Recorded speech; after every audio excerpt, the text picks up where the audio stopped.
સંપૂર્ણ સોલ્યુશન આપણે અહીંયા કરી રહ્યા છીએ।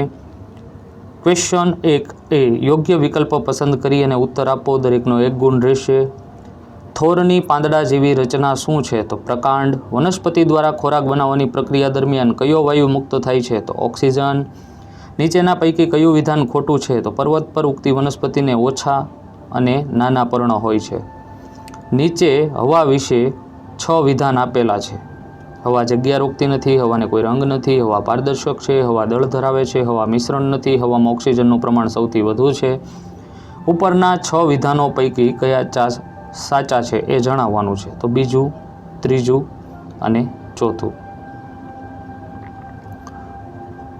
શ્વાસોશ્વાસ એ કઈ ક્રિયાનો એક ભાગ છે? તો શ્વસન ક્રિયા। નીચેનામાંથી શું માપવા માટે મેઝરિંગ ટેપ એટલે કે માપપટ્ટીનો ઉપયોગ કરવામાં આવે છે? તો આપેલ તમામ। જો મિત્રો ચેનલમાં નવા હોય અને હજી સુધી ચેનલને સબસ્ક્રાઇબ ના કરી હોય તો સૌપ્રથમ ચેનલને સબસ્ક્રાઇબ કરી બેલ આઇકન પર ક્લિક કરો, જેથી કરી નવા વિડીયો અપલોડ થાય તો તરત જ તમને નોટિફિકેશન મળી જાય। વિદ્યુત કોષનો ઉપયોગ વિદ્યુત સ્ત્રોત રૂપે શેમાં કરવામાં આવે છે? તો આપેલા તમામ। જગન્નાથપુરી પાસે દરિયા કિનારે ટપકાંયુક્ત ખલીજાના વૃક્ષો જોવા મળે છે? તો શરૂ। વિદ્યુત કોષમાં વિદ્યુત પ્રવાહની દિશા કઈ રીતની હોય છે? તો પ્લસ ટર્મિનલથી માઇનસ ટર્મિનલ। 19મી સદીની શરૂઆત સુધી પરિવહન માટે શેનો ઉપયોગ થતો હતો? તો પશુશક્તિ। નીચેનામાંથી કયો એકમ સૌથી મોટો છે? તો કિલોમીટર। વિદ્યુત કોષમાં એક બાજુ શું હોય છે? તો ધાતુની ટોપી। ત્યાર પછી ક્વેશ્ચન છે, વ્યાખ્યા આપો, ગમે તે 4, દરેકનો 1 ગુણ રહેશે। પવન, તો ગતિમાન હવાને પવન કહે છે। અપારદર્શક પદાર્થ, જે પદાર્થમાંથી પ્રકાશ આરપાર પસાર થઈ શકતો નથી તેને અપારદર્શક પદાર્થ કહે છે, તેની આરપાર બીજી વસ્તુ ન દેખાય। વિદ્યુત અવાહક પદાર્થ, જે પદાર્થમાંથી વિદ્યુત પ્રવાહ પસાર નહીં થઈ શકે તેને વિદ્યુત અવાહક પદાર્થ કહે છે। પ્રકાશનું પરાવર્તન, કોઈ પણ વસ્તુની સપાટી પરથી પ્રકાશના કિરણની અથડાઈને પાછા ફરવાની ક્રિયાને પ્રકાશનું પરાવર્તન કહે છે। અને અપારદર્શક પદાર્થ, તો જે પદાર્થમાંથી પ્રકાશ પસાર થઈ શકતો નથી તેને અપારદર્શક પદાર્થ તરીકે ઓળખવામાં આવે છે। જો મિત્રો વિડીયો પસંદ આવતો હોય તો વધુમાં વધુ મિત્ર સર્કલ સુધી શેર કરો, જેથી એ પણ એના ડાઉટ્સ ક્લિયર કરી સારા માર્ક્સ મેળવી શકે। નીચેના પ્રશ્નોના એક વાક્યમાં ઉત્તર આપો। પ્રાચીન ગ્રીસ દેશની કઈ વ્યક્તિને પર્વત પર ઘેટા બકરા ચરાવતી વખતે લોખંડને આકર્ષનાર પદાર્થની જાણ થઈ હતી? તો મેગ્નીસ નામના ભરવાડને। વનસ્પતિમાં વાત વિનિમય શેના દ્વારા થાય છે? તો પર્ણો દ્વારા। પ્રકાશનું સૌથી મહત્વનું કુદરતી ઉદ્ગમ સ્થાન કયું છે? તો સૂર્ય। ચુંબક કઈ રીતે નબળું પડે છે? ચુંબકનો સંગ્રહ યોગ્ય રીતે ન કરવામાં આવે તો પણ ચુંબક નબળું પડે છે। પ્રજનન એટલે શું? સજીવની પોતાના જેવો જ બીજો સજીવ ઉત્પન્ન કરવાની ક્રિયાને પ્રજનન કહે છે। ફ્રીજમાંથી લીધેલું ઠંડુ પાણી કાચના પ્યાલામાં રેડવામાં આવતા શું થાય છે? તો ફ્રીજમાંથી લીધેલું ઠંડુ પાણી કાચના પ્યાલામાં રેડવામાં આવતા પ્યાલાની બહારની સપાટી પ્રથમ ઝાંખી પડે છે અને તેના પર પાણીના ટીપા બાજે છે। 2.5 મીટરને સેન્ટીમીટરમાં ફેરવો તો 250 સેન્ટીમીટર। હિમાલયના પર્વતોમાં જોવા મળતા 3 વૃક્ષોના નામ આપો? તો ઓક, પાઇન અને દેવદાર। નાકની અંદર રહેલા સૂક્ષ્મ વાળ તથા શ્લેષ્મ આપણને કઈ રીતે મદદ કરે છે? તો નાકની અંદર રહેલા સૂક્ષ્મ વાળ અને શ્લેષ્મ ધૂળના રજકણોને શ્વસન તંત્રમાં જતા અટકાવે છે। જે પદાર્થ પ્રકાશ ઉત્પન્ન કરે છે તે પદાર્થને શું કહેવાય? તો પ્રકાશિત। ત્યાર પછી આપણને તફાવત આપેલો છે, પડછાયો અને પ્રતિબિંબ, અને વનસ્પતિ અને પ્રાણી તફાવત છે અહીંયા તમે સ્ક્રીન પર જોઈ શકો છો, સ્ક્રીનશોટ લઈ શકો છો। જો વિડીયો પસંદ આવે તો વધુમાં વધુ શેર કરી શકો છો। ત્યાર પછી ત્રીજો આપેલો છે જૈવિક ઘટકો અને અજૈવિક ઘટકો, અને ચોથો આપેલો છે રણમાં ઉગતી વનસ્પતિ અને પાણીમાં ઉગતી વનસ્પતિ। આમાંથી કોઈ પણ 3 તમારે લખવાના રહેશે। ક્વેશ્ચન 3, નીચેના પ્રશ્નોના મુદ્દાસર ઉપર આપો। 5 માર્કનો આ પ્રશ્ન રહેશે, કોઈ પણ 2 લખવાના છે। એમાં પહેલો ક્વેશ્ચન છે, આકૃતિ દોરો અને વર્ણવો। પ્રયોગ છે કે પ્રકાશ સીધી રેખામાં ગતિ કરે છે એ તમારે સાબિત કરવાનું છે। તો અહીંયા સાધન સામગ્રીમાં વાળી શકાય તેવી રબરની પાઇપ અને મીણબત્તી જોશે। પદ્ધતિ તમે જોઈ શકો છો અને કેવી રીતે અવલોકન કરવાનું છે એ પણ તમે આકૃતિ દ્વારા સ્પષ્ટ જોઈ શકો છો। તો અવલોકન છે, રબરની પાઇપ વાળવા મીણબત્તી દેખાતી નથી, અને નિર્ણય કે પ્રકાશ હંમેશા સીધી રેખામાં જ ગતિ કરે છે। ત્યાર પછી બીજો પ્રયોગ આપેલો છે કે એક વાયરનો ઉપયોગ કરી વિદ્યુત કોષ અને ટોર્ચના બલ્બનું જોડાણ કરવું, વિદ્યુત પરિપથ પૂર્ણ કરવો અને તોડવો। આ ક્રિયાઓ દ્વારા સ્વિચનું કાર્ય સમજાવો। તો સાધન સામગ્રીમાં આપણે વિદ્યુત કોષ, બલ્બ, એક વાયર અને ચપ્પુ જોશે। ગોઠવણી કઈ રીતે કરવાની છે તમે સ્ક્રીન પર જોઈ શકો છો।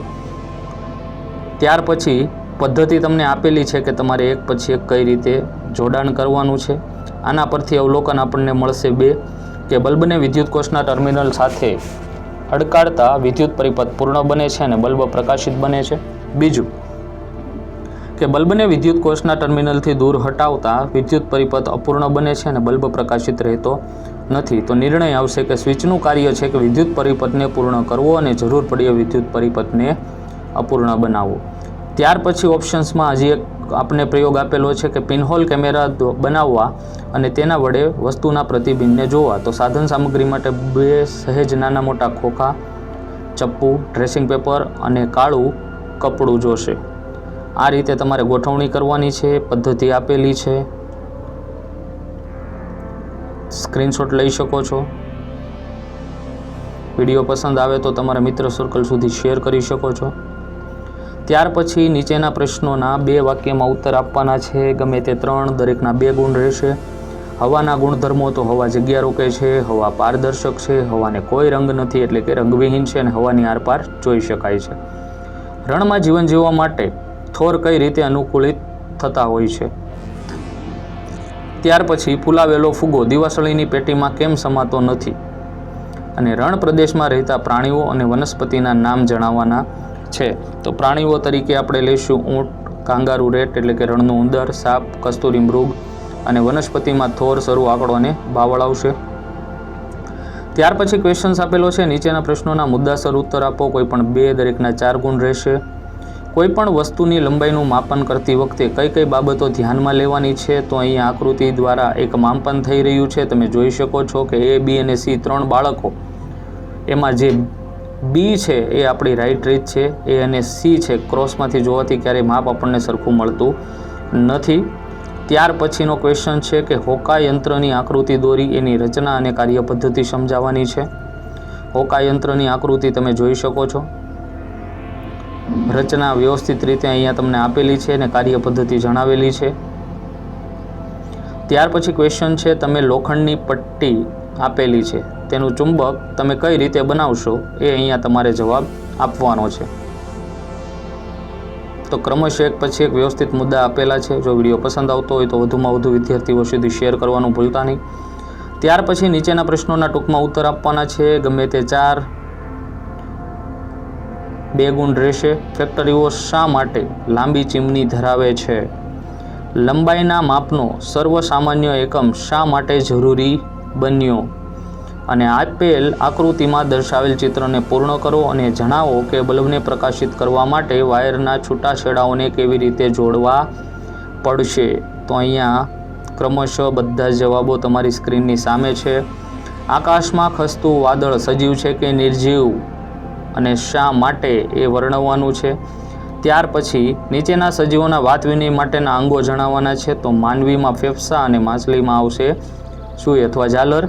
નીચેના પ્રશ્નોના ટૂંકમાં ઉત્તર આપો. ગમે તે 3, દરેકના 2 ગુણ રહેશે. માપન એટલે શું સમજાવો. આકાશમાં ખસતું વાદળ સજીવ છે કે નિર્જીવ શા માટે. પિનહોલ કેમેરામાંથી જે પદાર્થને જોવા હોય તે માટે પદાર્થની શરત શું છે. અને લંબાઈના માપનો સર્વસામાન્ય એકમ શા માટે જરૂરી બન્યો. ત્યાર પછી પ્રશ્ન 5 B ખાલી જગ્યા પૂરો. દરેકનો એક જવાબ 1 માર્ક રહેશે.